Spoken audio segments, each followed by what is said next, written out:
Au jus, Brute. That's Caesar's order.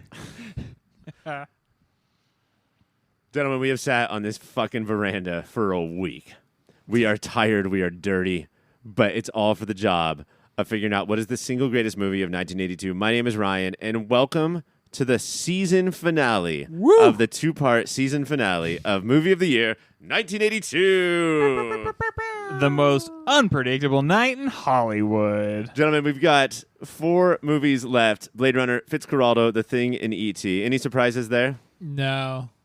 You don't think Fitzcarraldo's a surprise? I guess Fitzcarraldo's a surprise. I think if you rewind the clock to before the season, it's a 10 surprise. years ago.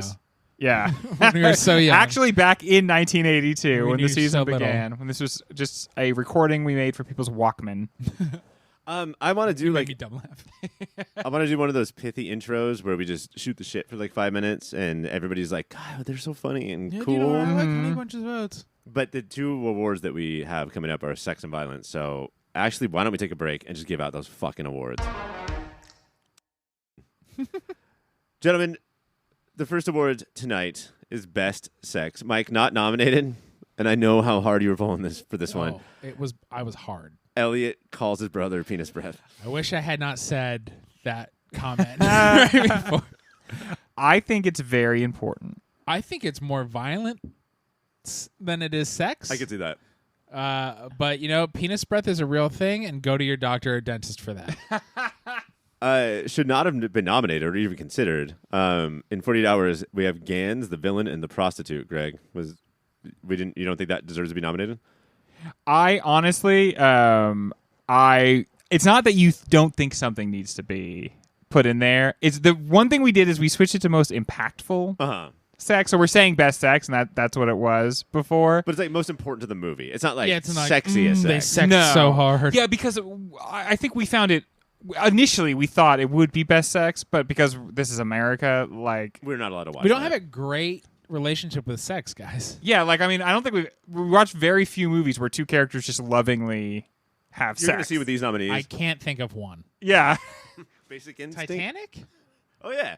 Sex in a car on a boat. I thought of one. That's the only way I can do it. Begins in the prostitute. He's a villain, and she's a prostitute. And yeah.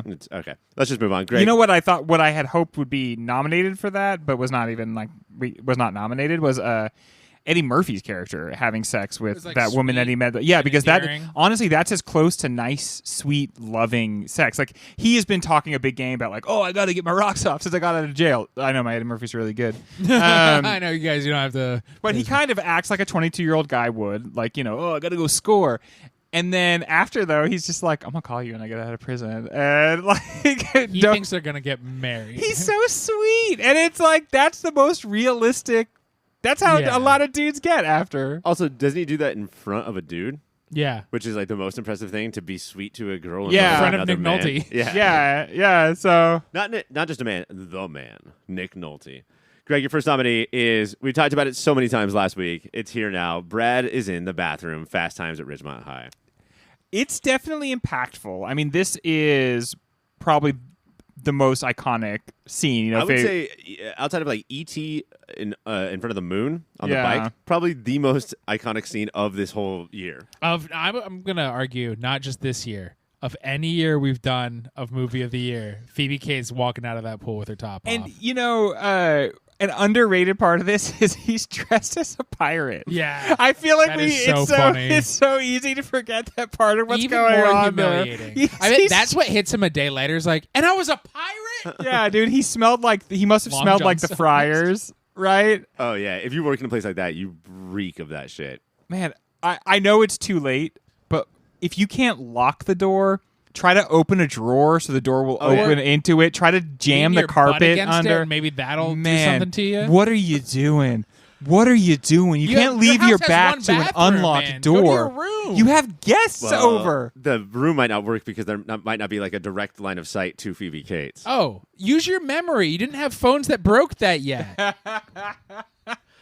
Greg, the next nominee is Deckard and Rachel from Blade Runner. Yeah, and this is where the impactful designation comes in, I think, because the movie is kind of about their coupling, and then the sequel becomes about the result of that, and so it's very important. But it's also especially by modern standards, uncomfortable. But I've been reviewing like my position about this over the last few seasons. Someone online brought up 3 Days of the Condor, and I was like, I'm going to check this thread. I'm going to see if anybody has the same issue I did with it. And when people talk about 3 Days of the Condor, they just talk about what a rip-roaring good time it is. So maybe it's not that these things are not problematic. It's that maybe you just have to get used to it. But there is an uncomfortableness. But I think you can. This more than any other movie this season did remind me of 3 Days of the Condor for that reason. But it's not.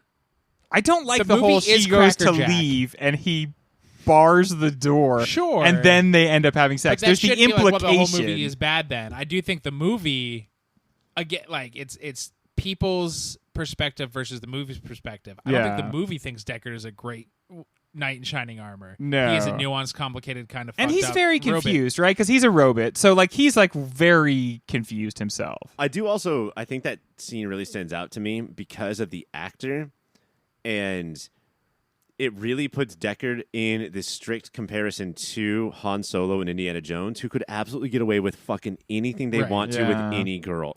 And Deckard stands out from those other two because this is how he is with women. This is what he thinks that he has to do. And I don't know if it's a cop-out, but isn't it very noir? Isn't that a very 1940s? Well, and what's so interesting about that is reframing is not only was it, dudes in the 40s were sexist, but it is the Baby It's Cold Outside conundrum. Is it a date rape issue, or is that song so old that a girl had to say that to be able to enjoy sex? And I think noir deals with that a lot. Yeah. I think we get hung up on little boys and little girls watching this and learning. Right. And I think that even Han Solo, like the way that he acts, like that's not something that I want kids to watch. I think that's worse for kids than if your kid is dope and watches Blade Runner as a 5-year-old.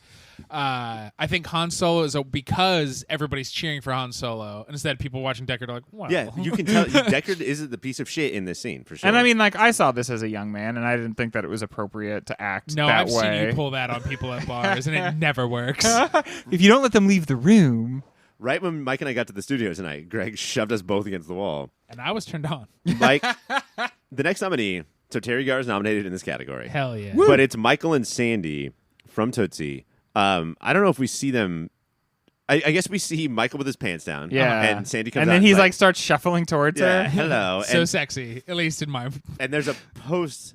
Yeah, I think it's how their hair is post. And you're like, oh, these guys fucking had fun. They had consensual fun. But she was under false pretenses. Yeah, but the false pretenses are, I would like to sleep with you. Yeah.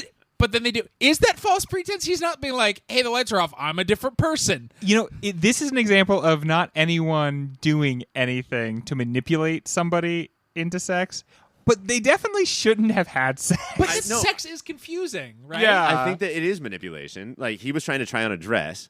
And he didn't want to get caught. And she walked out and saw him naked and said, like, oh, is this going down? You're doing this because you want to have sex with me. And he was like, yes, I do. And later in the movie, she's like, man, this really messed everything up. And the only reason he did it was just to cover his ass. It wasn't even to, like, bang her and then forget about her. It was to at the end of the movie, she says, I wish we had just, like, both of us, neither of us wanted a relationship and we fell into it. But I guess it's so honest and real. And also, it's I guess it's manipulative because he wasn't 1,000% honest, but it's not anywhere level of creepiness that the world.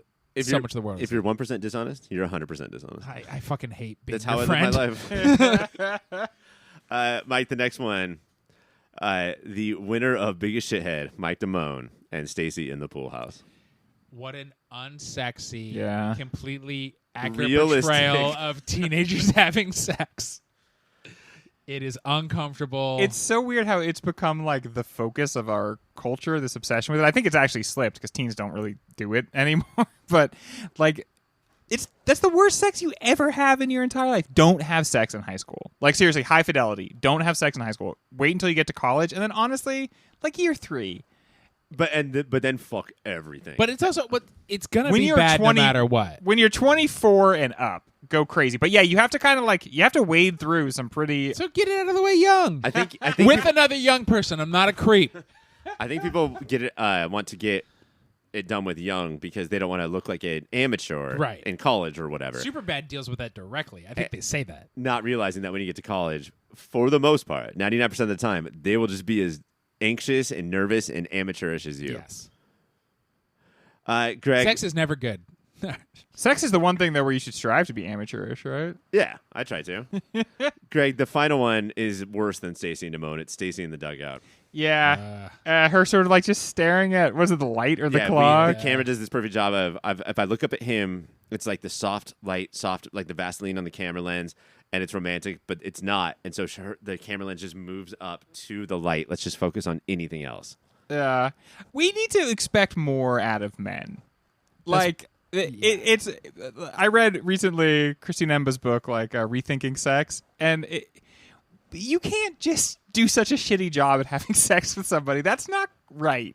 You have to, if you have sex with somebody, you have to like be there and do a good job. I'm going to be brave and say maybe care about them more than about yourself. But don't just pump away in the dugout. There's this whole thing about how like dudes want to have sex with as many girls as possible because that's just the instinct, sow your oats or whatever. But really it is, I can't have sex with her again because she already knows how I have sex. Yeah. And I'm terrible at and it. that's why men fetishize virgins, because then it's like, let's not They let don't them even know know how bad I am at this. And it's like, she knows how bad he is at that. Like, she's not having the time of her life. That's why Mike Damone makes so much more sense than this 25-year-old with a high schooler. Of like, I always want to talk about it. I want to have the reputation. I'm never going to do it. But the thing about that 25-year-old is that he might be great at sex. He just chooses not to be now. Why? Why waste the effort? I mean, Go back if to he were a radio star, show. he wouldn't be on the bench, right? That's true. Just in the Be fucking out there dugout, in the right in that field. punt. He's no Mike Napoli. That's for goddamn sure. Everyone at home sports. drink. Most famous baseball player of all time, I Mike can pull Napoli. deep cut. You have that one because he spanked you at one point. I spanked him. Thank you spanked very him. much. Okay. Best sex of 2004. Your nominees for Best Sex are Brad in the Bathroom from Fast Times, Deckard and Rachel from Blade Runner, Michael and Sandy from Tootsie, Stacy and Damone from Fast Times, and Stacy in the Dugout from Fast Times. Not a sexy year, 1982. No, honestly, the one I'm least upset about is Brad by himself. We've all been there. Greg, you have the envelope, and I have who it is right the now. winner? And the winner for Best Sex is Brad in the Bathroom. Brad in the Bathroom. Congratulations, Judge Reinhold. Come and pick your award up. It will be here in the Pop Filter bathroom.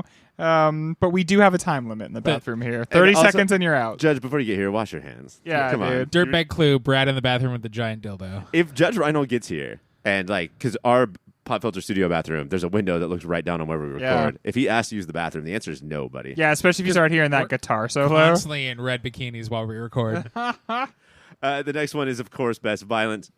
Greg, not nominated, is Batty Takes Out Terrell.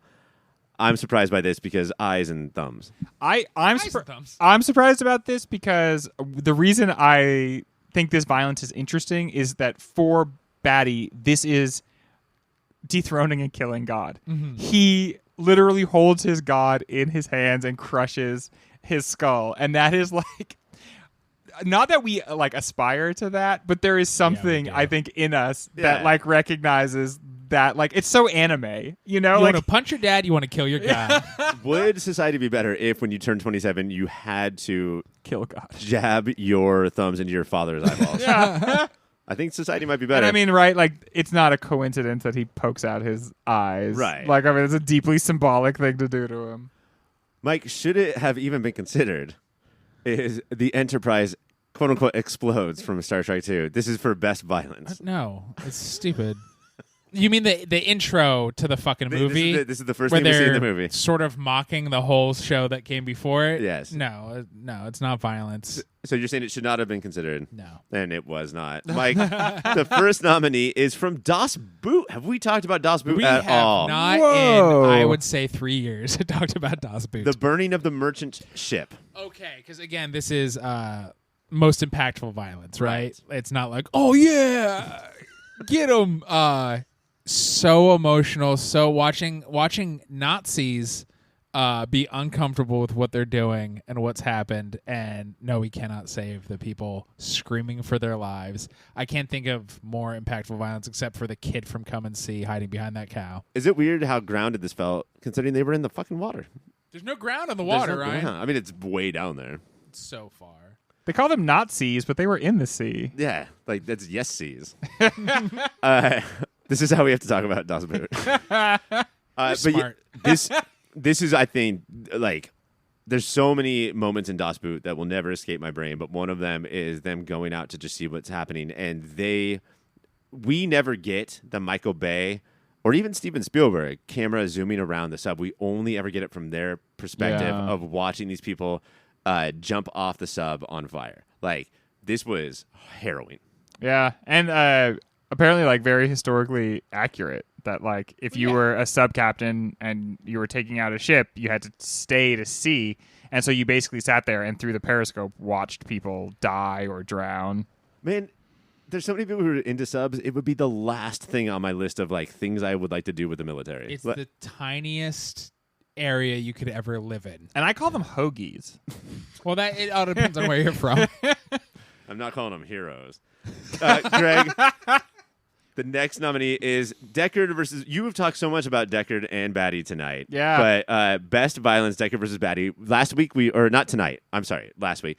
We already brought up last week the tile head explosion. Yeah. How much Here's more Batty. incredible violence is there in this movie between these two? Batty puts the nail through his own hand to sort of like focus himself, and then he does There's a lot of symbolism in this movie, isn't there? There sure is. Oh, he's Ryan. Jesus. Just got it.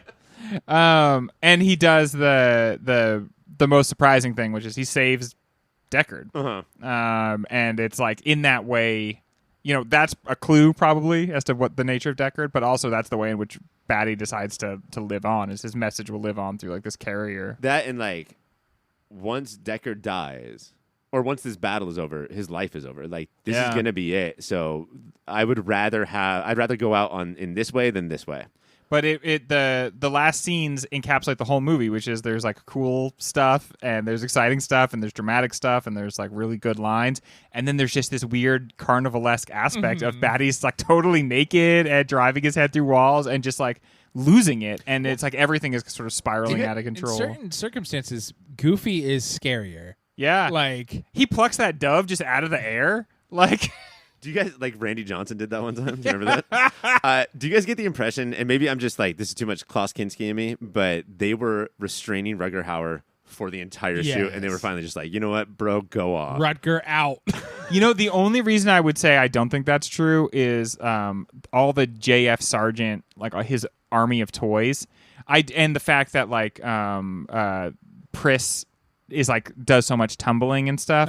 There is like in the DNA of the movie there's a lot of weirdness, and I think that either in consultation with him or directing him directly, Batty brings all that up. It's true, and like if you watch the movie, it's so dark and terrible and gritty.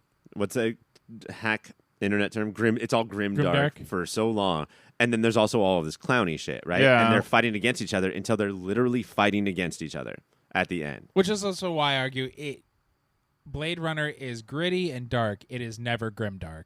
I think there's a big difference because grimdark grimdark is like a negative it's connotation, dark for right? dark's sake, which I do not think Blade Runner is. It's like Korn. You're like the band Korn. Yeah.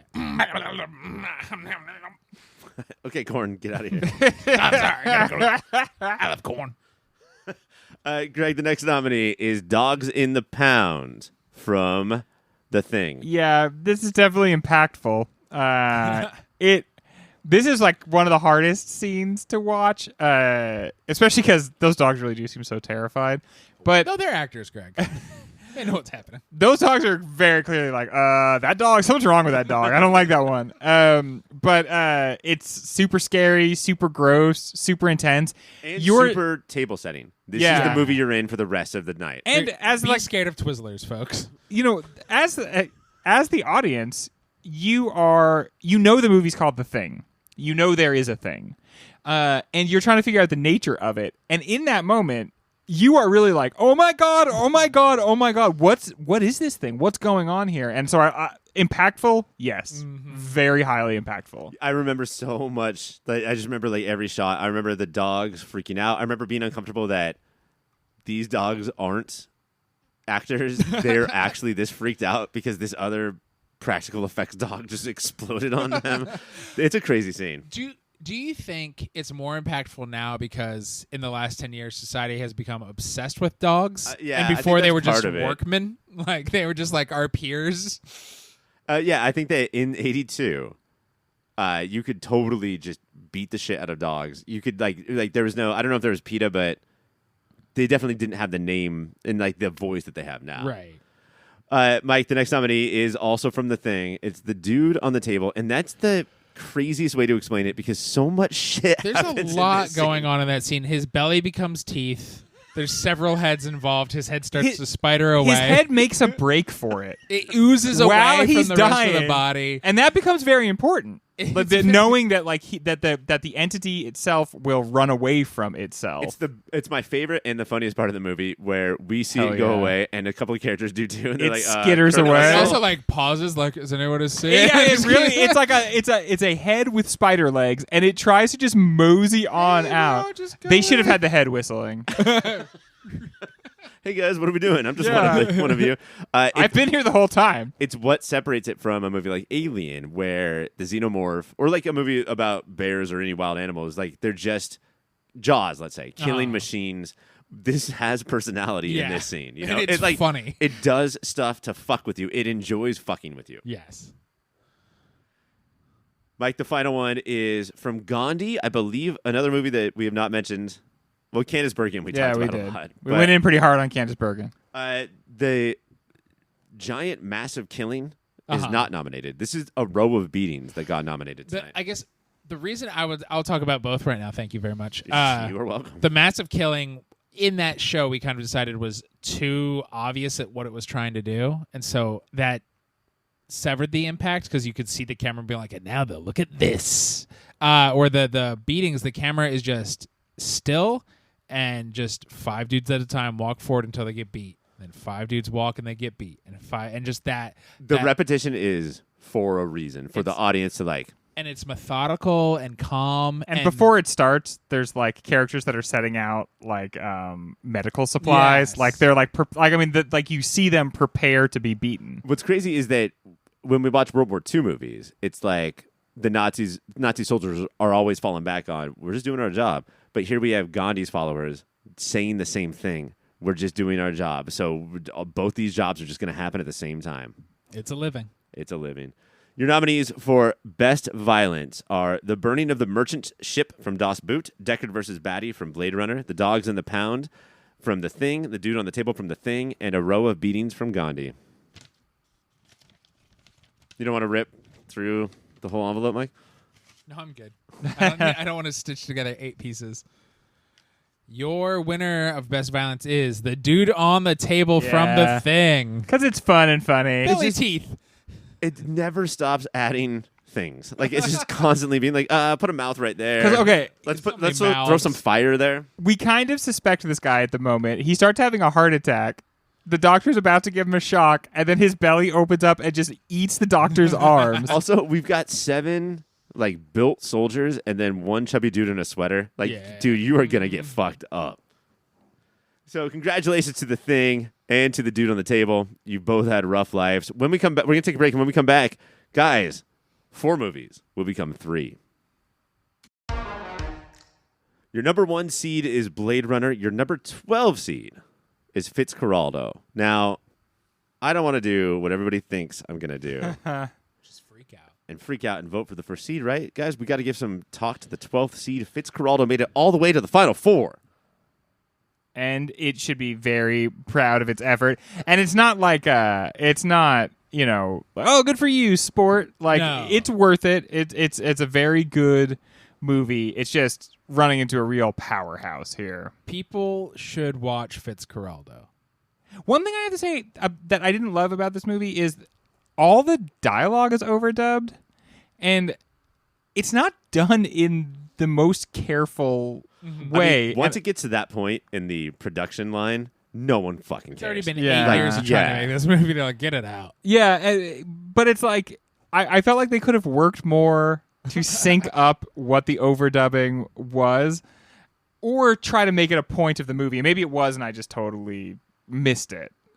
And the other thing would be, I'm getting a little tired of these directors who think that they can just do anything as long as they're also pointing a camera at it and be like, well, it's art, so... And it's like, okay, if you're getting people seriously injured because you're dropping a boat on them because you refuse to just like make a miniature version of the boat and drag that over a miniature hill. But see, Greg, when you were talking about your feelings towards sex, like 3 Days of the Condor, this is another one where I think we butt heads, where this will take the movie down a couple notches for you, and I can't help but like it more. Yeah. You know, like because terrible things happened, but we got it on film forever. Yeah. I think it's like sort of the argument of Nope, you know, of like what's worth getting on camera. Right. And Nope, sure. I would be the villain. Yeah, you are. And not just in Nope. The villain and the shithead.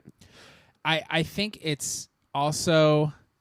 Can I find my point again? You talked about Nope and it wiped my brain clear. Gordy, chimpanzee. Gordy, Shoe chimpanzee, standing thank on you. its Yeah, toe. this is helping.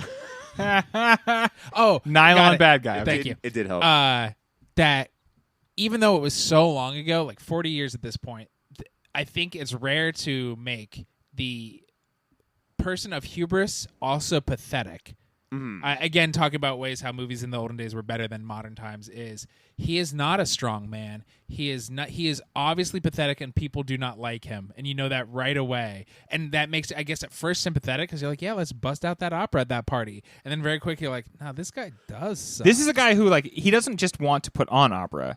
If you try to stop opera from playing, he will fight you. Yeah. He will fight you so that opera can play. But okay, so I see what you're saying, and that is so different from most movies, which are like, no matter what that white dude does, he's in the right, and we should let him do it. But then does the movie sort of deny those points by giving him so many moments of grandeur? He thinks they're moments of grandeur. They're all, even the end. When And he, they're quote, filmed unquote, as moments of grandeur. Right, Yeah. right. They're Does hers- filmed of that, but even at the end, and it's filmed like he quote unquote won because he moved the goalpost because he now has the opera and he's on the boat that he got to rent for one more day. It's always pathetic, and that's very funny. But does Herzog want us to think that? I think so. I guess the other argument is that striving in itself is heroism. I think it's both of those things, though, right? Isn't it that this is a risible goal? This is absurd. But also, anytime you set your marker out there and say, I'm going to do this thing, and then you achieve it, and it, like, the odds were so long against you, can't something both be a triumph of the human soul and just be stupid? Yes, and I think he is better than a lot of the other rich dudes and still sucks. And the Oh, movie yeah. acknowledges I'm all going to of make that. my own path to suck in a different way Yeah. than the rest of you. I think we all agree he sucks. It's just whether or not he's also kind of triumphant in his sucking. But I mean, to try to determine what is the single greatest movie of 1982, also an absurd goal, and we're about to do it. Like, look at us. And there are extras and backline people who are dead because of we our just keep efforts. shoving people off cliffs. I don't know. I why. made a mud pit just so I could kick producers into it. Before we get to the number one seed, let me ask you guys this: it's hard because of how the years work, but if Herzog comes up again in a bracket, does Fitzcarraldo make him more likely Yes. to get to the top 8 or less likely? Do you More think? likely. More likely by a lot, I would Because say. it's such a complicated and with every movie. I mean, Grizzly Man might be one of the only documentaries to ever have a chance to make the top 8 because the filming of that is so complicated to talk about. Yeah. Right? And that like ultimately you want to be entertained at the movies, but also you want to be challenged and you want to be made a little uncomfortable and you want to see if you can become comfortable and that, you know, Fitzcarraldo does all those things. I mean, would you be that surprised if there was a documentary about the making of Burden of Dreams and No. how staged Honestly, it no. was and like how Turtles all the way down. yeah. And I think why Fitzcarraldo is before watching this, all I knew was Grizzly Man. He made that and watched the dude die, but wouldn't show other people. And the show me the baby. Like I knew so I would little. like to Paul see F. the Tompkins, baby. right? And how yes. much of it is because of Paul F. Tompkins? Oh, so much. And now I'm like, oh, I think this guy might be one of the. Again, filmies know what a big deal he is, but he should be in the conversation with your Spielberg and your Scorsese, Your Michael Bay's, your Michael's your Bay. M. Night, And I mean- Shyamalans. Bottom line is he is uncompromising. Right. And that's why this story spoke to him and that's why the making of it mirrors the story itself. Is because he understands what it's like to say, I will do that thing He's just the because. only person who could make this movie, Yeah. tell this story, and that's fascinating. The number one seed is Blade Runner. Did you guys see Blade Runner? I did. Such a good movie. So important. Like it created so much of the world that we now inhabit. You know, like it helped to create cyberpunk as a genre. Honestly, at this point, I'm so nervous about any movie that comes in front of this. This feels like a buzzsaw at this point. Yeah, well, it's made of blades. It's very fast, and it's even though it's in the future, it's 82 as fuck in a way that Fitzcarraldo is certainly. And not. like, you know, we were talking about this earlier, but like they made that city block. They made the whole industrial setting is miniature, but it's not small. It's miniatures that fill up like whole studio lots, and the realness of that, and it's also like a version of the future so much from the perspective of 1982. I mean, like the movie sees Japan as so ascendant as to like merge cultures with America. Yeah. And maybe culturally we have adopted a lot of what is cool about Japan, but financially, like Japan is not the juggernaut that this movie imagines, so that we would like have some sort of like integrated society with theirs, or that the West would probably be better if that was right. Yeah, well, perhaps, but. So, like, the retrofuturism, yes. I feel like it is something that didn't even really exist much before Blade Runner. And with all of that, it's still so entertaining, so complicated, I mean, so would interesting. Tokyo be the stand-in for every movie that needs a futuristic-looking city if it wasn't for Blade Runner? No. All right, let's go to a vote. Greg, Fitzcarraldo or Blade Runner? Blade Runner. Mike? Blade Runner. It's Blade Runner. Blade Runner moves on to the final two. When we come back, a couple more awards. Gentlemen, it's time for another award. A Moody, if you will. It's the best comedic performance. Oh, excellent. I'm going to start with the not nominated. I cannot believe Michael Keaton from Night Shift not nominated for best comedic performance. Absurd. I'm beside myself. You guys, does this make sense to you? No. Somebody's quiet. It was probably because of me. I felt like, honestly, there's so many Michael Keaton performances I like. Ryan, you know I've seen Multiplicity multiple times. So your 4 favorite Michael Keaton performances. Yeah. Right, you'll only watch Multiplicity, though, if it's a copy of a copy of a copy of a VHS. Well, I think that's the spirit in which it was meant to be seen. But I just felt like, honestly, there's more misses than hits in this performance. And I don't necessarily think it's 100% his fault. I think he's giving a lot. They made the character more annoying than funny, and I think Keaton is good at walking that fine line. This is Greg's passive-aggressive intervention with me and you, Mike, as Both podcasters. of us very much identified with the Michael Keaton character to the point that IRL we argued who was more... more hits than misses. He's giving a lot of energy. Greg, I'll throw the... should have even been considered to you. It's James Garner from the very funny movie Victor Victoria. Okay, well, Victor Victoria is a very funny movie, but James Garner as King Marchand is purposely not giving a lot of comedic notes. I think he is he's taking the L by being the straight man, right? He really he's is. a straight man, even though he's a little curious. He's this is Maverick. This is Rockford. Those are two characters that are far before our time. But I thought like Jimmy Garner, he's gonna bring some shit. Yeah, he did not. Greg, we're gonna keep it with you because the first nominee for a comedic performance is Terry Garr from Tennessee. Terry Garr, so excited to have a chance to keep talking about Terry Garr. My favorite line reading of hers is when she and Dustin Hoffman are like trying to talk their way past a front desk, and Dustin Hoffman storms away, and she asks the lady who just works at the front desk, "Is he gonna come back?" And it's so funny even to recount the line, yes. But she does such a good job delivering that line, and it really, that's the heart of the performance, is that she's attractive, she's an attractive young woman, but she's awkward, and that awkwardness is always as funny as it could possibly be. And would you be surprised if the director accidentally kept rolling and that was a Garism she just added on there? No, because there's definitely... I got the sense very strongly that she was breathing a ton of life into what would probably otherwise be kind of a flat, weird For sure. character.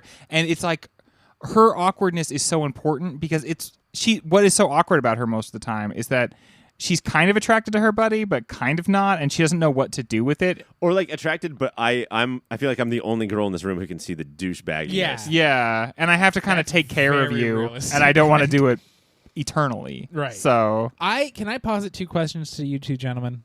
Yes. One, can we start a Gwar cover band called Gar, and all our songs are about her? It's still costumes and vomit Yes. and everything? Of course. Of course, yes. And two, we've done this before, so there is precedent. Can we just put Terry Gar in the Pop Filter Hall of Fame right now? I mean, we've done 2 movies, but her fucking dominance tonight. It's so much based on tonight, and also, again, the IRL conversations that these people are not privy to, and they're aching to hear. She is a common topic of conversation. Well, we have Gar Chat that the 3 of us do. Of for course. No, We're Gar listen. guys. I mean, come on. We record it and instantly delete it. We're the Garboils. In the intro and finale, I think that there's precedent where you can just bring it to motion at any point you want. Yeah, Your magical evenings. If it's a motion, you're allowed to say. So I put take the over, motion Mike. forward. Terry Gar should be in the Pop Filter Hall of Fame. Greg, what is your vote? I vote yes. Ryan, what is your vote? The clear answer is no, but I'm so swept up in the magic and How about this? romance of How the about night. this? How about if she wins best comedic performance? We put her in the Pop Filter Hall of Fame. All right, fine. If she wins, then she's in. My vote is Winning, yes. you're in. Michael Keaton was not nominated for Night Shift, but Shelley Long was. Look, I love Shelley Long. I'm a longshoreman, and everybody knows that and says that about me. She was great. I think, similar to a lot of female roles in movies from the 70s to the modern day, she's somebody good enough who goes, I see the role. I want to put it a little more life I into it. disagree. I thought she brought a lot to this. That's what I said. Wait, what? The script was flat, but she. Yeah. Oh, I said, what I you're see saying. the role. Okay, I'm yeah. going to elevate. I see. Yeah. Okay, yeah. You know, know, like- another star-making performance. Like Yes. She The went, best she is in anything, right? Well, I mean, Cheers is a pretty good show. Yeah, Cheers is good. But this is the template for Cheers. Yeah, and the Cheers character was so grating sometimes. Yeah, unlikable. Where this character from Night Shift is just nonstop, awesome, adorable. She's kind of like she's like a paper feminist in Cheers. It's like what someone who does not like women would think like a feminist is like. In this, she's like much more like a real person. Yes. You know?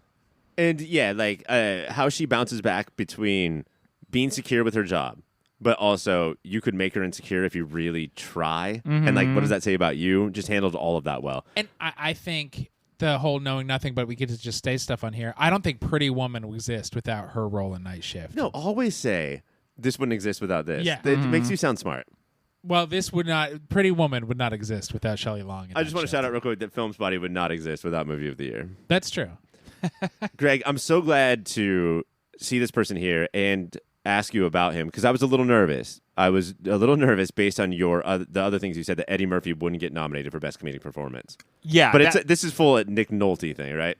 Yeah, I mean, honestly, when I was first watching the movie, I was bracing because Eddie Murphy's got some, like his stand-up comedy sometimes goes in some directions, but It's a little raw. But the movie does not, nor does he wear his fruit roll-up ensemble. It really is like, do you remember the soldiers in Hook would jump Yeah. through? He'd jump through a giant fruit roll-up. But he's the one breathing like life and reality into his role, and it's so multi-dimensional. Ultimately, I think I had a problem with Nick Nolte, but like this is some of the best Eddie Murphy that I've seen. Starting from before we even see him, we hear him. Yeah. And him just singing his little heart out in the jail cell. Off key, but he could probably sing Roxanne. well. He was off Well, key. we know he can. His That's album My Girl. was to come. It's only on key. Mike, as somebody who likes 48 Hours, Uh-huh. Walter Hill, incredible director, action director. I still think good script. Nick Nolte was a star-ish at the time. If it wasn't for Eddie Murphy, would this have possibly fallen into that bin of 80s action movie that we never it hear would of be again? forgotten. I think I like a lot of those things you just said that I definitely listen to and remember, but I don't think people would talk about this movie without Eddie Murphy. I don't think Lethal Weapon would exist without 48 Hours. Speaking of a young SNL starlet, Greg, the next nominee is Bill Murray from Tootsie. Yeah, another like surprise to see him, and I don't know, some of these comedians, when you get them young and their shtick hasn't really developed yet, you just get more of the promise and a little bit more of the energy. Yeah, and this is like the most refreshing Bill Murray performance I think I've ever seen. Fucking Michael Dorsey. His Michael two best friends were Terry Garr from Tootsie and Bill Murray from Tootsie. Like, man, get your life together. There's the line in Bill Murray. It's like very early on. There's the party scene. It's after we've seen Michael's all failed auditions and his long rambling. Like, and if people say, "Hey, man, I got it," I don't want that. I want them to say, "What did any of that mean?" And just that fell. He's like, "I saw your movie. What happened?" And honestly, thank you. Like, oddly enough, that scene almost explains what we generally say about movies. Yes. We don't like the movies where we feel like we really get them. We like the ones where afterwards we're like, what happened? But I don't want a writer to say that because that's how Christopher Nolan feels like he makes his movies. He just wants, like, a director's like, I'm so much smaller than my audience, aren't I? It's a good director accent. Mary Poppins. yeah. Shine your shoes. Tiernan Og. Film your film, governor.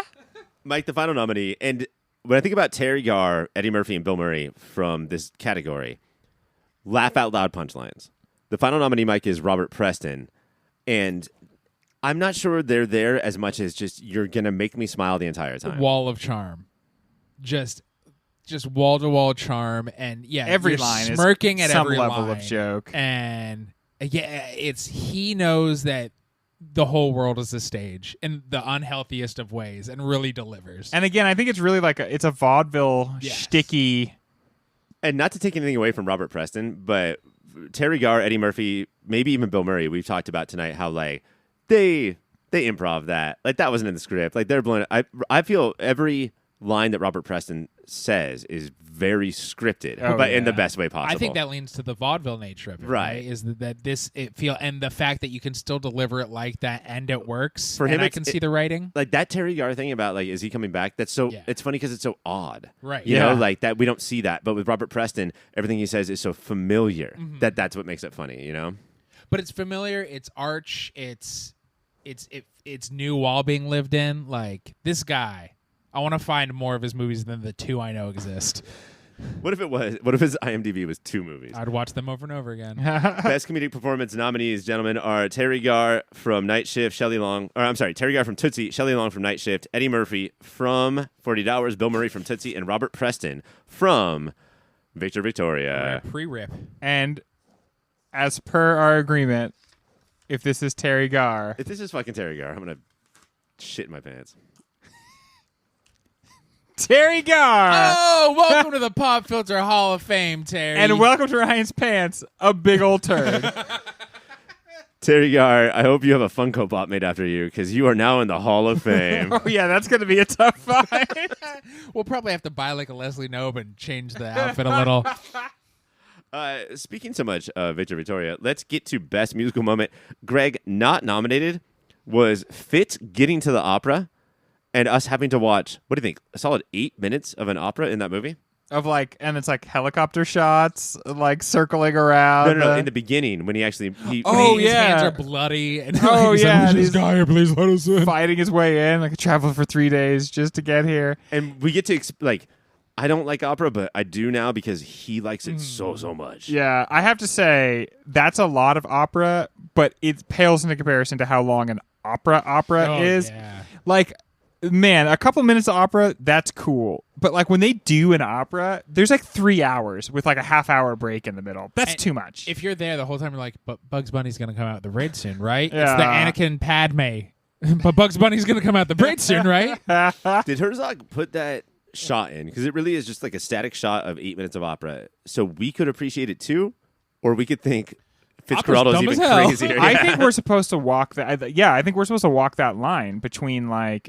Opera is an art that is not accessible to a lot of people. Like I like most art. Opera I find very challenging. And then there are the people who are so into it. And I think that it has us walk that line where either it is both things. It's the folly and the triumph. That's what opera is, and that's what the rest of the movie is. Feels too. like that's describing Fitzcarraldo as well. We'll go with Mike here on the should have even been considered. Amazing Grace on the bagpipes. Captain Kirk's funeral. No, Spock's funeral. I'm sorry. Spock's funeral. Funeral. No. Everybody knows I'm a bagpipe apologist. I will try to vote yes for bagpipes any chance I get. But sax of all kind, really. I love sax. I love squeezing them. And when they're put together, come on. It's a pneumatic tube sack that makes music. What about like pool noodles? If you hit a pool noodle right at the right angle. Motherfucker, you know I love it. The weird ribbed plastic things that go, woo, woo, woo, woo, Oh, woo, hell woo, yeah, woo. dude. That existed a lot more in our youth than it does Oh, now. yeah. Well, because Like now they got quicksand. apps. No I've- kid's going to want to swing a tube around when you can look at a phone. Give me the fucking... That's fine, Mike. I You felt- don't have to think about stuff. I felt nothing with the bagpipe, with the Amazing Grace. One, I think it's a hack song to play at anybody's funeral. And I have to agree with that. I'm a little tired of Amazing Grace. Like, when I'm I'm not at sure a I real want funeral, to they hear start to this. play, I'll go... Yeah. Why not find Space Jeff Buckley so he can sing Space Hallelujah? Like, That what are would we be doing better. here? With the bagpipe accompaniment? I just love how, Scotty is on board. He has to have bagpipes, right? Like, look at him. Listen to him talk. Go get your bagpipes, And- Scotty. Like, they ruined... I don't know if musically this matters, but they ruined that scene, all of the importance of that scene. You know, in 2 minutes you're about to see come back next time for the Yeah. return of Spock. It's not even like come back next time where like we'll know like what happened to Spock. Like obviously he's still alive. The other thing, too, is that it shows an outside shot of the spaceship, and they shoot the coffin out. That's going to look like a spaceship pooping. Like, that steals so much. Greg, your first actual nominee for musical moment is the finale of Victor Victoria, where Robert Preston actually puts the dress on. Again, it is my understanding that this movie is not a celebration of good entertainment, but instead it's a celebration of bad entertainment. So when you look through the songs, Victor Victoria should dominate musical moments. But honestly, there's a lot more woof Yeah. in these musical numbers. But this is the one where they're like, no, obviously this sounds like sounds kind of bad. We talked how Blake Edwards is not good at shooting musical numbers, right? Like, he's no Busby Berkeley, but We say that all the time. we constantly are saying that. But it is like the celebration of bad entertainment. Is he saying, I want to make an old school movie? Or is he saying, why did they film for so long these musical numbers? Like, why back in the day did they do that? This is one, though, that is memorable, unlike a lot of the other ones, which I forgot. Yeah. I don't know. Fuck the director for this part of the movie. Have it still be Robert Preston's humor there, and it's so funny, but also meaningful because he finally is, for us, allowed to be the star, and he owns it, and it's goofy, but it's sentimental. Yeah. I know. That's what was awesome is that while Victoria found like her truth off stage, Robert Preston found it on. Right. And that's what happened in this scene. And like he doesn't look feminine in that dress, but you see that dress, he's actually in really good shape. Like this for the movie being sort of like, well, here's this older guy reflecting on all of it. Actually, he still looks pretty good. Next nominee, Greg, is the scene that you thought we were talking about, the helicopter flying around, showing that Fitz did get to play the opera to the natives. Yeah. And again, I like, it was a cool scene, but ultimately you're left picturing the same thing, which is that like, you ask yourself, is this the triumph? Did he do it? Does this count as doing it? Or is he telling himself that he did it? He's definitely telling himself. And again, it's the moving of the goalposts is so funny that even in his failure to do it, but he's going to tell himself he's did it, he's sitting behind the performance. Yeah. He can't even get a good seat on the thing he decided he's winning. It's It's just so hard. hilarious. It's so hard to like watch a movie about Trump and root for Trump, like it's so hard. But yeah, I mean, I do think that Herzog in some way is saying, feel good for him now, but also rethink literally every story you've ever heard. Yeah. And what that hero did to get that triumph. Greg, again, it's Gay Paris by Robert Preston. I really like this one This is because the first time we meet him? No, I mean, not first time we see him perform. yeah, this is one of the music numbers I like because it's like very lounge singer and like making little jokes while he does it, and I think that the way it engages with like homosexuality as a topic is very good. It does. This is one of a couple times where in the movie they're like, okay, now I'm gonna tap dance, and rather than see the feet of the person tap dancing, he very clearly just like when someone pretends to play piano in a movie, like he kind of like moves his feet, and It's then like- you would just hear like tap tap tap tap. It's like watching Muppets perform. Yes, yeah, and I can't believe they double dip on that later. Yes. Both he and Juliet Andrews pretend to do a little tap dancing. Why? You decide if there's tap dancing or not. If your actors can't do it, then just Keep write it out of the swaying? script. I don't know. If you don't want to have Victoria become Victor, just call it Victoria. Like, what are we doing here? The other thing I love, too, is that he goes around and just roasts every Yeah. table. But in true French style, they're like, I'm sorry, what the fuck did you just say to me? And they get in a fight. It's so throughout watching this movie, while watching it, I kept being like, because I guess I like bad entertainment. I was like, I wish this still existed. And then think about it afterward. I was like, all of this exists this is skillful, but not, this is funny and mean. It's just drag. Yeah. And that's what all of this has turned into as drag shows. And really, You sound like you're writing a Meredith Brooks song. everybody, I'm funny, but I'm mean. Was that Alanis? Go to more drag shows, folks. They're the best. Mike, the next one, you have mentioned this week or last week how many constant montages Fast Times had. Yes. But there's, I think the most famous is the opening, Gotta Be Somebody's Baby. Yeah, a song that's always stuck in my head now because of this movie. And also, do you want in very quick vignettes to get to know each of the personalities of all of our characters? Here you go. It's infuriating just based on this opening that Amor Heckling isn't a bigger household name. Yeah, I mean, we know why, right? Her name's Amy. Like, Yeah. that sucks. But She's always heckling people. yeah, I love even though it goes on for a little longer than you would think, Oh, it's shockingly long. it's still incredibly efficient. And it doesn't just give you the entire character. One of my favorite pieces of filmed art of all time is the intro to Freaks and Geeks, because they're just sitting down to get their picture taken. Oh, yeah. But just based on how they smile, you know literally everything about that character. And I think that, like, there wouldn't be Freaks and Geeks if it wasn't for this montage. Of So Fast. smart. Thank you very much. Mike, one final nominee. It's You and Me from Victor Victoria, and this is Preston and Julie Andrews. Oh, I thought you were saying the time you and me sang. That didn't get recorded on the Victor Victoria episode? No. This is where the audience, and I mean us, the real life audience, is already in love with them. And now we get to watch the movie audience fall in love with them as they improv their friendship in front of people. And isn't that the dream, podcasters? And they're both so charming and talented and just enthralling to watch, even as they fake tap dance and do nothing. They did nothing.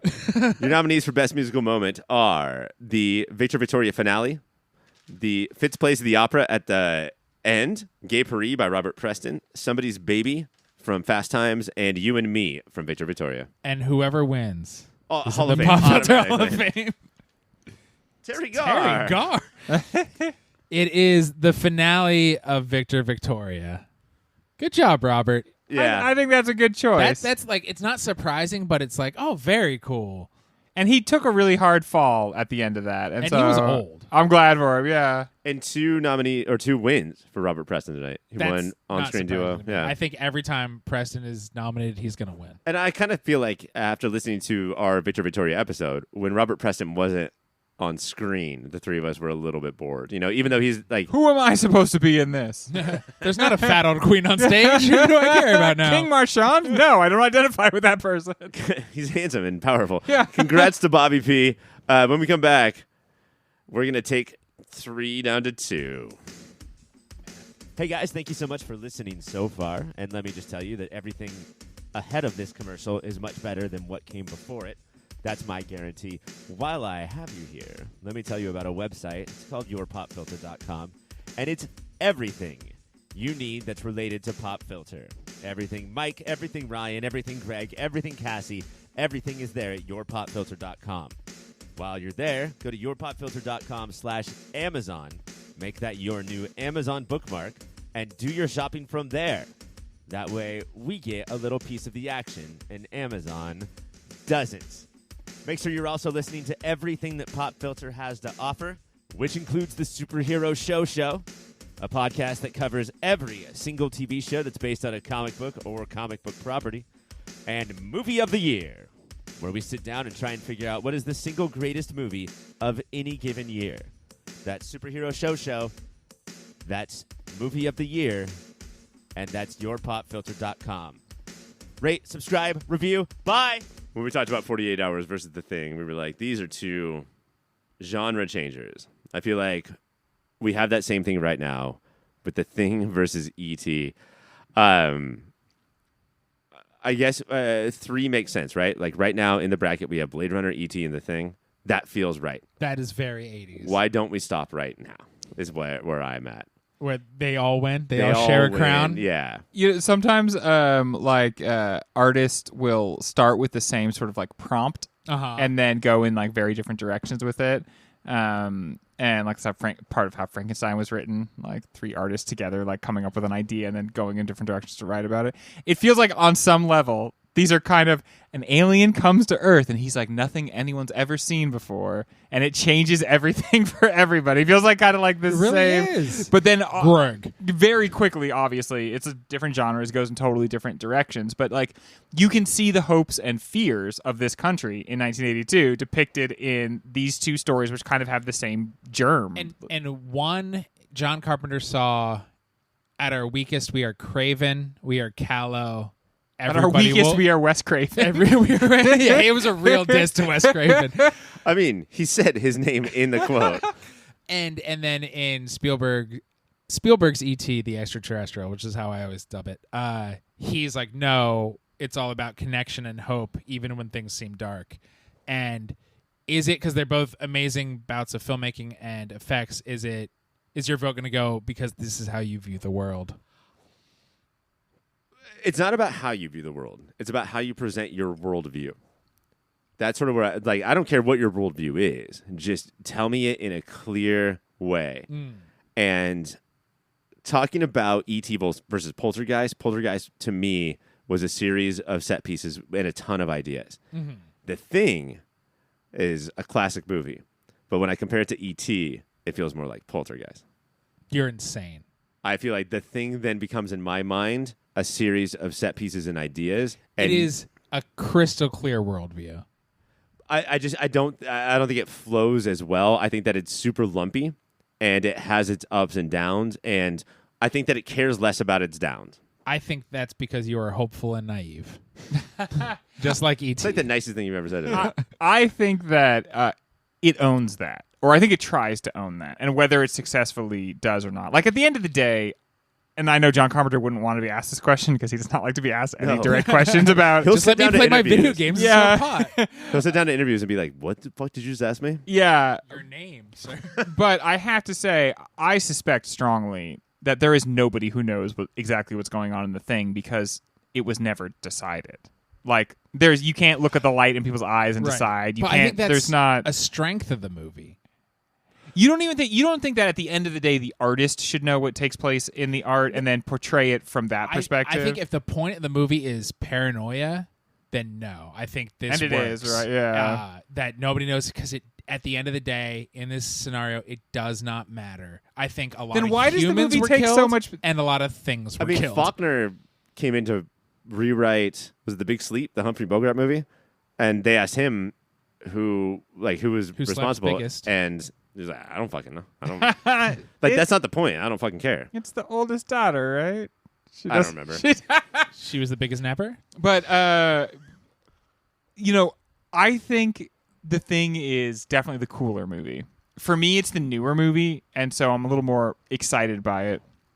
What gives it a real puncher's chance for me is I think that not fully understanding, whether or not John Carpenter has to know, not understanding what's going on is just intriguing. You watch that movie and you don't know exactly what has happened.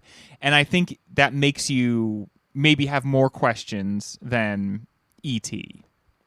I still, I get that, but I still fall back to, as great as it is, it falls back on, we have to have these set pieces and they have to come at a certain time. And I'm redefining the genre in the background, but I don't know how to redefine it in the foreground. Yeah. And whereas E.T. says, this will be as good as Casablanca, I don't fucking care, and nails it. But also, The Thing is about paranoia.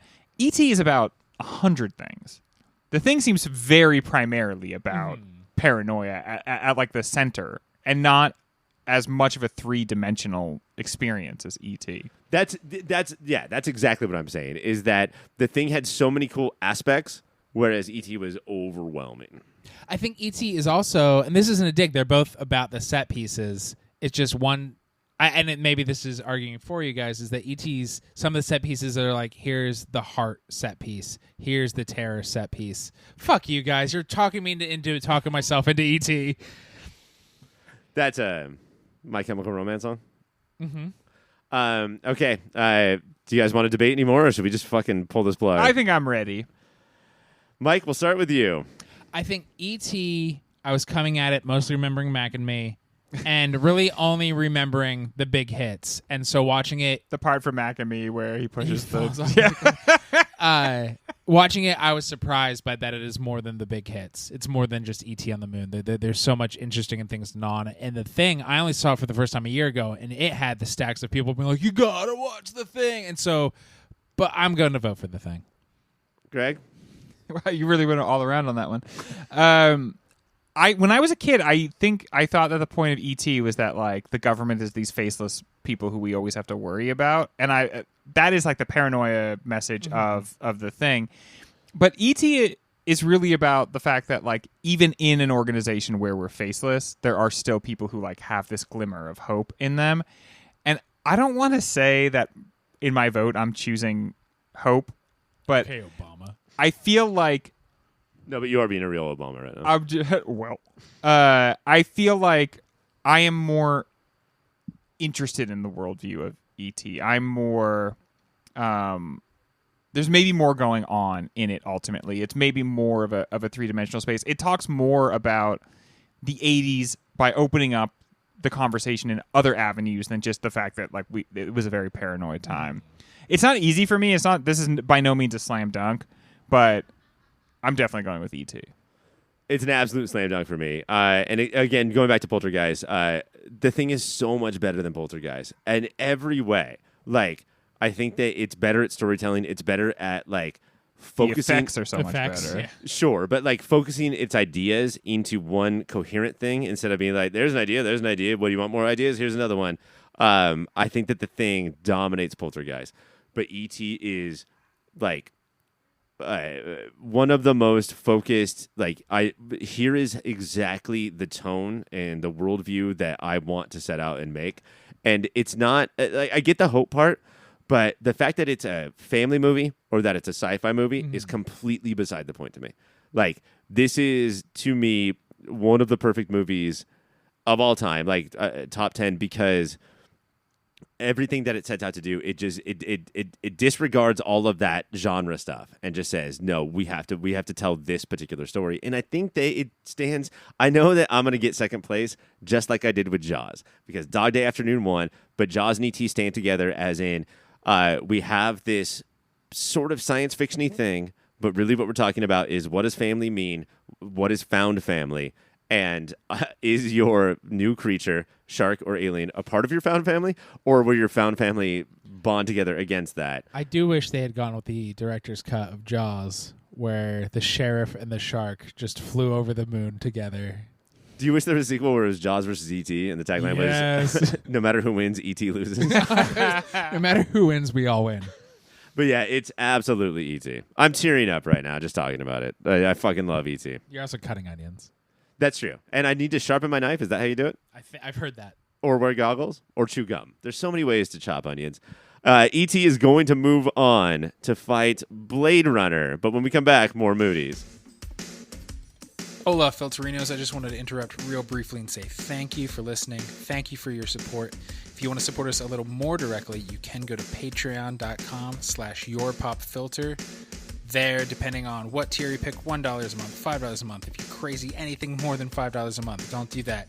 You can get extra content. There's extra shows, extra series, behind-the-scenes stuff. You could pay for Ryan to draw you a picture.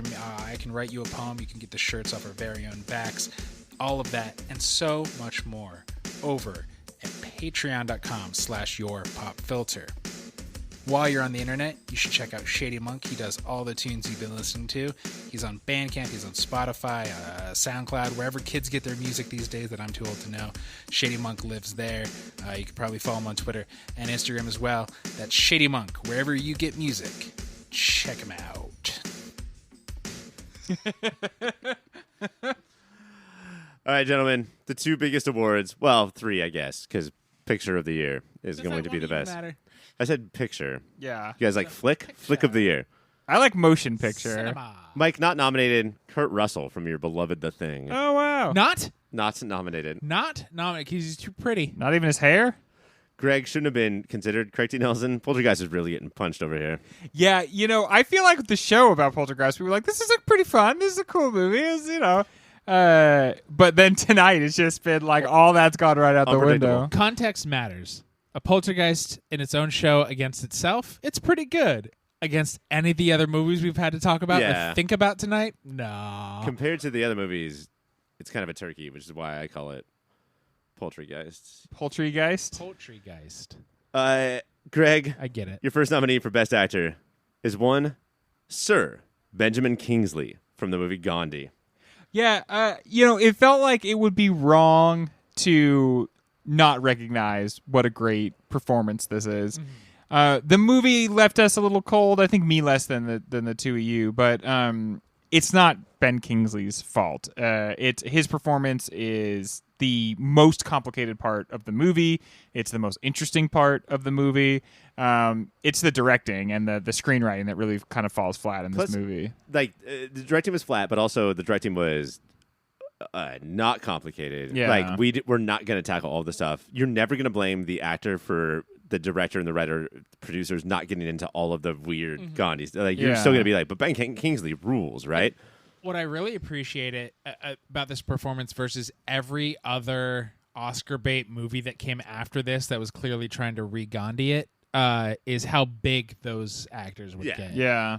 To never be like, and now I give a big Gandhi speech. There's one scene where he chews it, and that's when he demands that his wife cleans the toilets. Yeah, that is weird. the biggest he gets, really. Yeah. We've all been there. And because I guess he really does a good job of embodying that spirit of Gandhi, which is just like he was not that blown away by himself. Mm-hmm.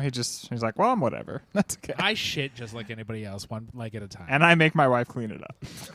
Mike, the next nominee is Klaus Kinski, the Fitzcarraldo. Those eyes. Those buggy-eyed German eyes. To be, as Ryan, you said earlier, so Trumpian. Or not to be. That is the question Klaus made us ask.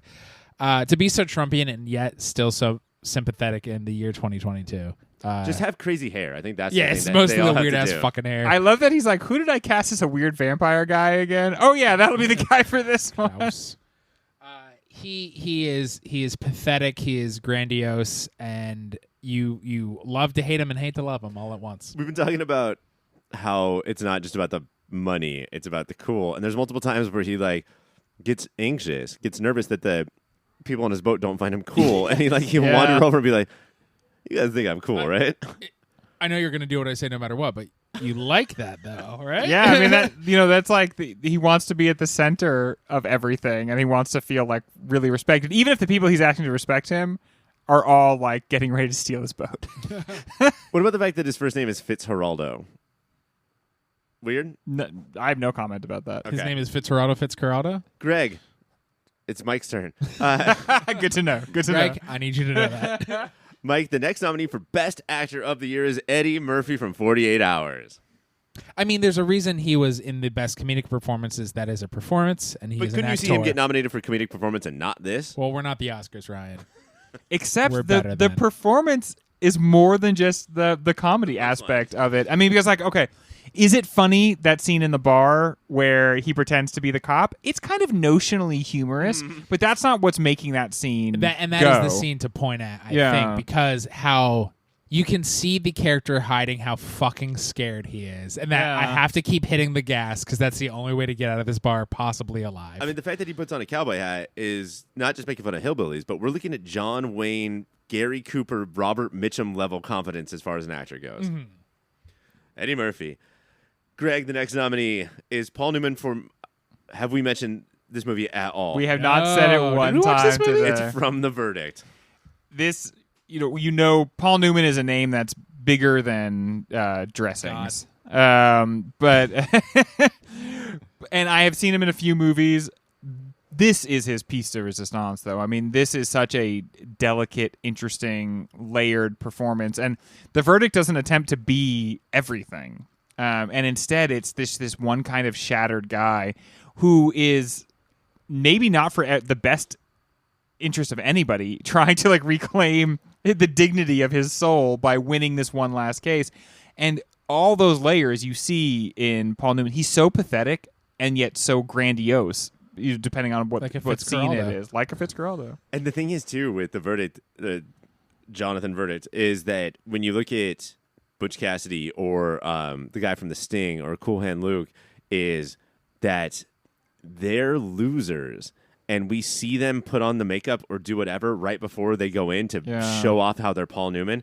There's not any of that, like, ha-ha Hollywood in this movie, but he's still, like, we're going to see him as a loser, and we're also going to believe when people are like, that's fucking Paul Newman. Well, he's very handsome. And even in his big speeches, he kind of sucks at it. And did we say on the verdict show that this is his Unforgiven? Like, it feels like that. I think that you should say right now there would be no Unforgiven. I'm going to say that there would be no Unforgiven without the verdict. It really feels like an actor of a certain age and of note tackling their entire career in a role. like when we were talking about Robert Preston and how audiences love them playing themselves. Right. But like in this meta way. Yes. I can see that too of like he wasn't cast out of Hollywood, but his heyday was over-ish. And to play this person like, well, I still got to do whatever it takes to entertain people in a legal sense, but also in a movie-watching sense. Greg, your final nominee is Jürgen Prochnow from Das Boot. This is the captain. This is the captain speaking. Yeah. There's a lot of really good He's the performances captain now. Captain Phillips, Tom Hanks. in this movie. But the responsibility that he bears, you can see so often he understands the injustice of what he's a part of, and yet he'll have this moment where it's like you feel him contemplating the fact that he shouldn't be doing this, and then they'll be like, "We saw a boat," and like in the next second you see him just like turn into the wolf, and it's just like, yeah, we'll go up and kill them, and then it's like, yeah, but then it gets quiet again, and he has these moments where you can see he doubts. But much like Fitzcarraldo, much like Victoria and Robert Preston, much like Paul Newman, a lot of these people, they're not that good at their job, and like we see that like dealing with, it's not superheroes because he's too aggressive, and that's the weird thing, Right. because he seems like such a humanist, but his fault is he's too aggressive, and he's counting on calamities to Yeah. like cover up, like, oh no, we have to go deal with this, so let's have nobody look at me and how bad of a job I'm doing. And he's such an interesting aspect of the submarine culture, because the subculture. the subculture, it was right there. I couldn't say it.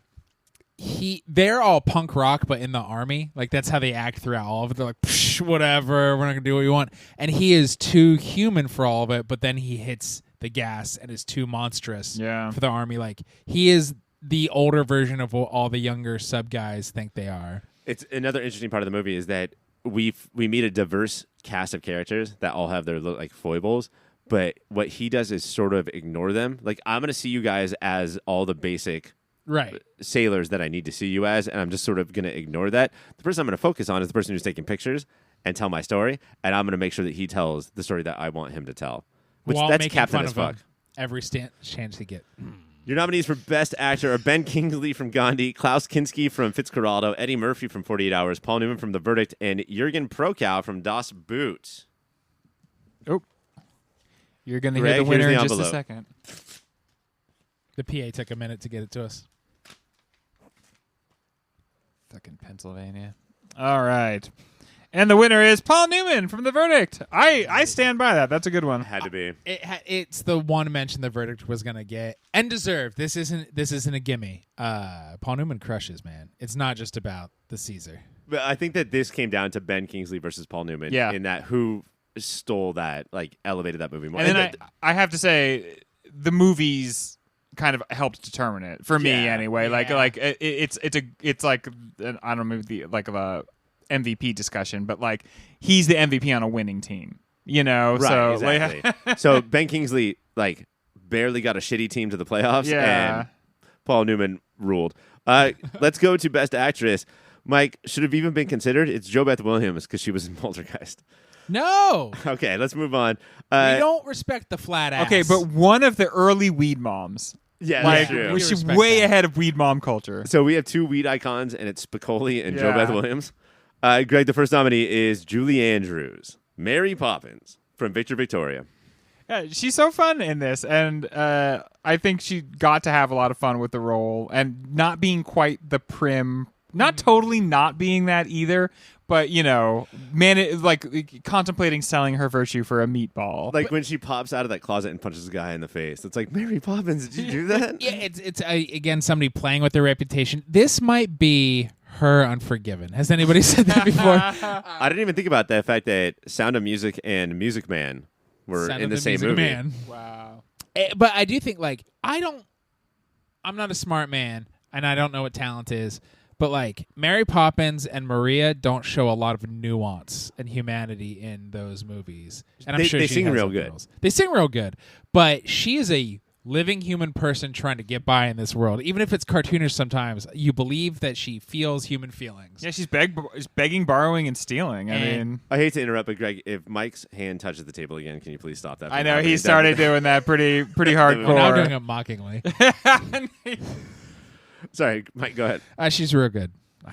We always say that to be the best actor, you should be doing two things at once, and she was Victor and Victoria. Yeah, there you go. Those were the things. Mike, the next nominee is not Best Supporting Actress. It's Best Actress Jessica Lange from that Tootsie. makes sense. Oh, because they erroneously I would say put her erroneously. for best, and she's clearly the lead. This is one of those names I've heard my whole life, and I don't know if I've seen her in anything. And now I'm mad at myself and mad at the world.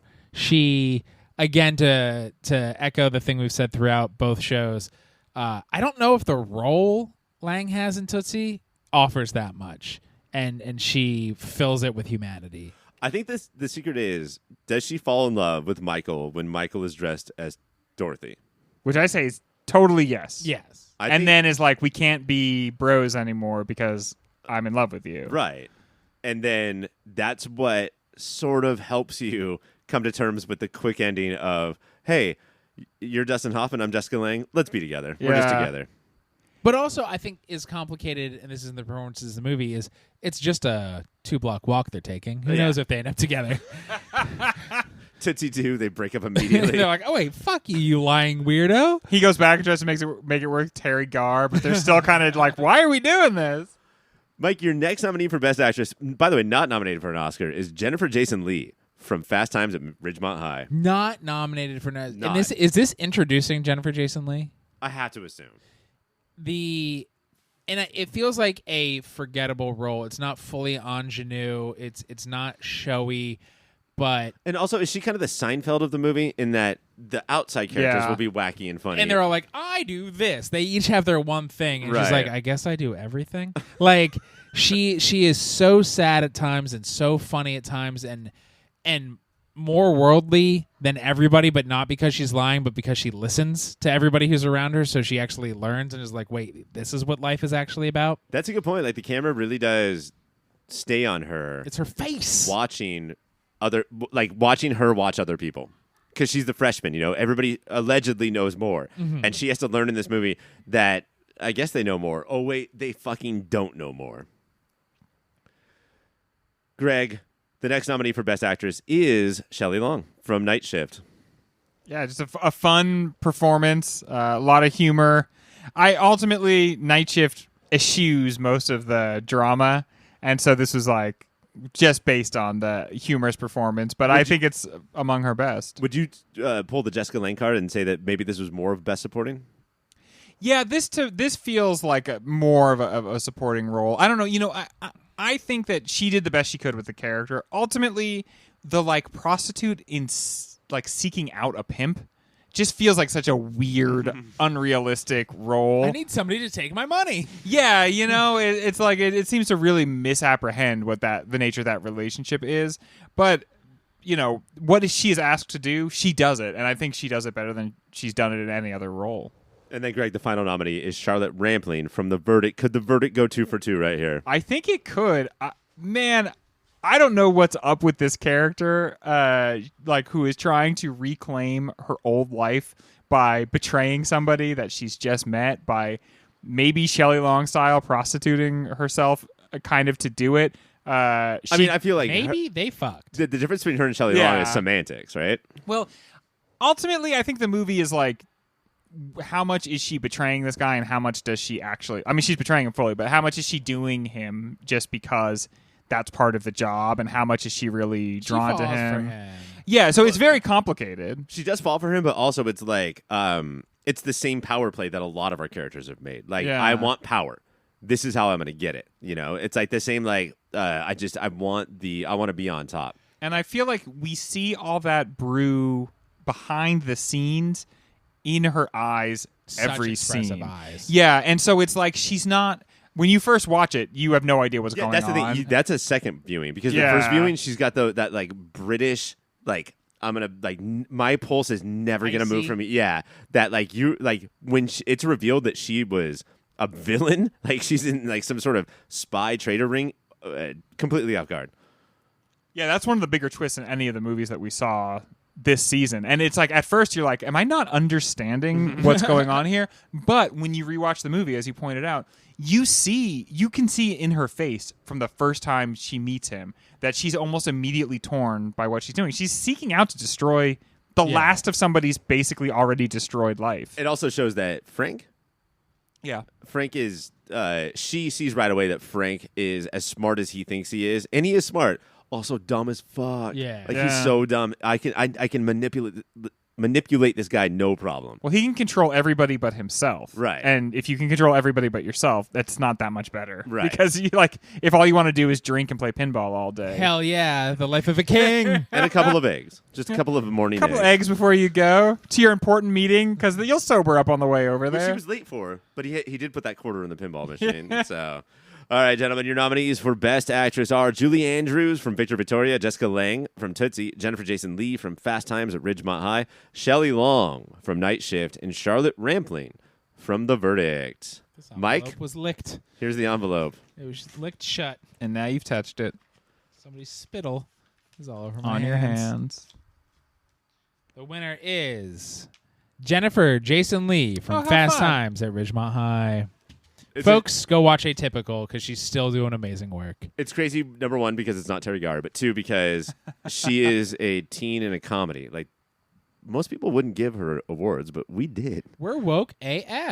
All right, we're going to take one last break, and when we come back, the greatest movie of 1982. Gentlemen, it comes down to this. Who saw this coming? Your number one seed is Blade Runner. Your number 3 seed is E.T. The seed in between them, number 2, is The Thing that has been booted out. Wow. Makes you think. But I have a feeling that all three of us saw this coming. What I want to know is, did you have a preference coming in? Has that preference changed at all? Is this a slam dunk to anybody? Let's go right there. No. It's definitely not a slam dunk. I think ultimately I'm still breaking along the preference that I had coming into the season. I mean, we all sort of foresaw that this would be the matchup that it would come down to. It got a lot closer than I thought it would for me personally. But ultimately, I don't think a season's worth of watching all these movies has actually changed my perspective on it. I think the gap between the two has closed, but I think I still keep the same answer. I came in down on both of them. You came in with one hand that said Blade Runner and your thumb was down, Uh-huh. and the other hand said E.T. and your other thumb was down. My goal was just that it would not be these two against each other. You're such a little Loki. And then Loki, you're Loki. Watched both of them and went, I was an idiot. These are phenomenal films with a lot to say and do. I still do not know what's going to happen. Somebody should convince me. I think that there are elements of Blade Runner that are ultimately harder to access and therefore more rewarding to consider. I think that ultimately E.T. is almost a perfect movie. I think where it potentially falls down a little bit is that Spielberg went out to say something and he made sure he said it, and he did. And I think Blade Runner explores something a little bit more than it does say something. That it opens up a lot of boxes and then sort of sets them down, and we make connections, and we don't understand at the end of the day exactly what is going on and exactly what has happened, but it has left us with the questions, and it's those questions that become our deep and abiding connection to the movie. Okay, I totally get that and agree with you. But here's the difference to me is that Ridley Scott is outwardly curious, and Steven Spielberg, I think sometimes despite himself, is inwardly curious. And so Ridley Scott will ask all these questions, but has so many questions that the movies don't really come together. And I think that Blade Runner just offers up all this stuff and leaves a lot of it for you to put together because Ridley Scott is an artist, but also sometimes because he gets a little bit sloppy. Yeah. And Steven Spielberg, despite himself, can't fucking help but explore inwardly his past, his present, and his future. And so that's why we are always getting these. I just want to make an alien movie, baby. I made Close Encounters. That was good, I guess. This is my Steven Spielberg impression. Yeah, it's perfect. Now making E.T., it's like an alien movie, but it's different than that. And all you want to do is make an alien movie. Instead, we are dissecting everything about Spielberg. And I don't want to dissect Spielberg. I want to dissect E.T. You monster. Get that on the table. that Eat science that teacher. delicious potato. That science teacher was about those frogs. Yeah. No, it should have been about that fucking brown Dry nutsack. nutsack. Dry nutsack. There it is. Is that 20? It's 20. And The like balloon's falling down. you can't help but do it. But like living in the suburbs, broken families, our family's broken. Literally, when they're quote unquote broken, you know, like It's almost like E.T. went after every other movie in the bracket and tried to do better. Like, right? Yeah. But I think it's also, and I guess we approach movies different than other art. Man, we're a fucking pretentious show. In that Steven Spielberg went out to make a movie and said, I have the answers to my questions. And so he's saying, humanity is this. And Ridley Scott is saying, I have questions. Humanity? And which one are you going to gnaw on more? But see, I disagree with that premise because I think that Steven Spielberg has all these questions and sort of he doesn't. I don't know if he fully recognizes that he's asking all these questions. He just has to. Like, there's this thing in him that has to ask these questions, and they're all questions that we have. Ridley Scott's questions about like, what are buildings? Neon lights? Cool. Those aren't questions that we all have. But Spielberg's questions are questions that we all have. I have to tell you, your tone will not sway me here. You fucking charlatan. The second I said it, I was like, come on, man. You don't hate Blade Runner. I feel bad.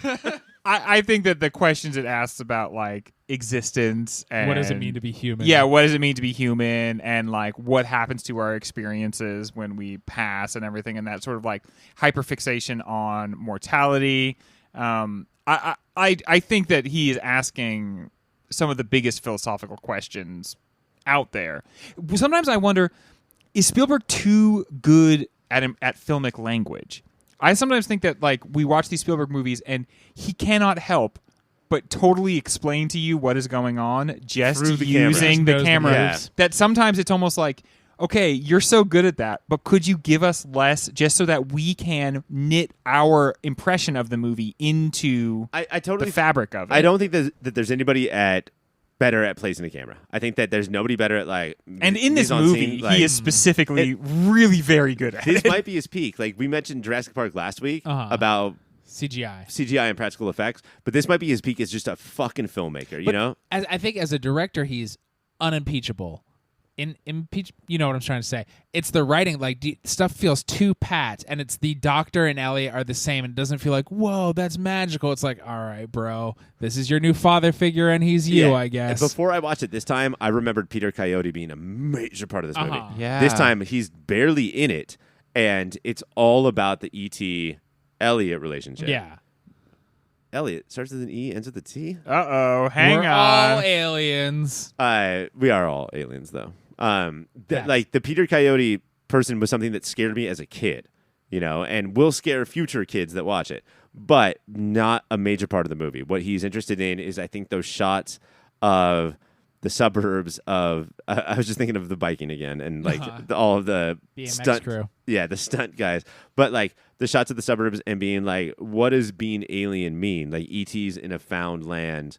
So are they, and all of that stuff is there. And how commercialism has made us alien to ourselves and alien to the people around us. Because but how don't think about yourself, don't philosophize, because we have Star Wars toys, and we have all of, like, how much pop culture isn't like E.T. learns how to get home by looking at a comic strip, watching a movie. You know, like that. We're showing how Spielberg got to this place by like E.T. looking like, this is how I get home, doing the math, putting it together. This is how storytelling works. See, that is still to me though, like I love all those things about E.T., but it's why it for me, comes a little bit short of Blade Runner because I don't think anything that we've said is that different from anybody else's reading of that movie. I feel like E.T. is not as much a text that we create in our interpretation of it as we read the text that Spielberg laid down perfectly. And that doesn't mean it's bad. But to me, for my way of watching movies, I feel like less a part of E.T. because I don't feel like I create the final reality of E.T. I feel like ultimately everybody has to create their own version of Blade Runner. And when you do that, it literally becomes a part of you. Yeah. It's novel versus poetry. Even though novels, there's a lot of things to be interpreted, but how we talk about novels versus how we talk about poetry. I feel the opposite because E.T. is forgotten about because it's a kid's movie, whereas the internet is riddled with these same fucking exact Blade Runner theories and has been since the dawn of the internet. But see, I'm less interested. I think as a podcast, we're less interested in who's a replicant and who's not a replicant. We're more interested in the question. No, but like the God stuff too. Like Blade Runner is talked about, and people don't have. It's not that crazy of an extremity between what people are saying about it.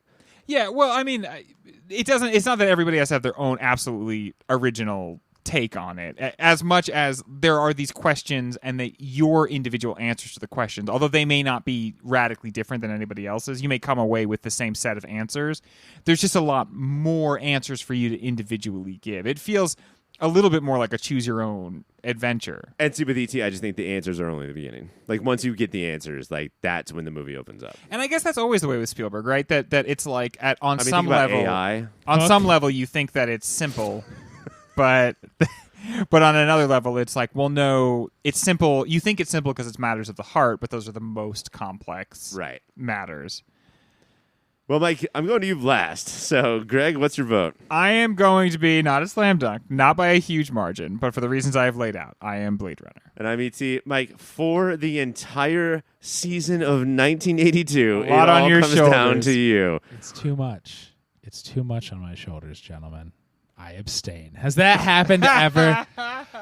Just say Dog Day Afternoon. It's Dog Day Afternoon for me. I think for going from hating it to loving it to going and expecting kids' movies to so much deeper than that, and kind of being the Spielberg hater on the show, which is not what I think I am, but that's what I've been foisted upon me. I'm just saying words until I decide that E.T. is the winner of 1982. That was exciting for me. Does it help if I actually knew the answer way earlier than I let No, on that there? hurts. Listeners at home, I don't know if you're applauding or booing Mike, but I was on the edge of my seat. Dog Day Afternoon is such a good movie, but Jaws is so much better, and I thought we were going right Erroneous. Dog Day is still better than Jaws. Mike, can you take your erroneous robot out of here? Yeah, I definitely don't look back on that and think we got that one wrong. It's not a Jackie Brown situation. This to me is it's going to take a little bit of chewing on, even though there was not a lot of daylight between the two of them in my mind. I guess I thought Blade Runner was going to prevail. Here's what you get, Greg. Though all of our fans are like, I only like Greg now. Yeah, Greg heads get it. Yeah, Greg heads get it. Greg heads provide. Mike and Ryan heads don't exist, so that's a bummer. Maybe somebody start those up. Holy shit, guys! That is 1982. Wow, it's over. E.T. is the winner. Mike, what are we doing next? I don't. 2001, 2002, 2002. Yeah, no Space Odysseys here. We're just going straight to 2002. It's Mike's party. 20 years ago. There's a Spielberg, my God, that's disgusting. There's a Spielberg movie. There's a Lord of the Rings movie. There's a Spider-Man movie, guys. That is all facts. 9/11 had just happened. Had we had time? A lot of people don't remember this, but 9/11 actually happened pretty late in the year. Yeah, we're still reeling from it. What month was that? Oh shit! What day was it? August 10th. August 10th, a day that will live in infamy. Gentlemen, thank you so much for going on this journey with me. Gladly. 1982 was a great trek. Yeah, this, and maybe we say this every year, and I just don't remember, but this is one of the harder years to leave. I agree. I would love to keep we watching kept 82 adding movies. bonus episodes. We just couldn't let it go. And it was starting to get silly season. I mean, it was like we were just going to watch any old movie from 1982 and record our voices about it. Listeners, thank you so much for going on this journey with us. For Mike, for Greg, I'm going to put them both in the basket of my bike, and we're going to drive home, and it's going to be rad. As always, keep watching those fucking movies.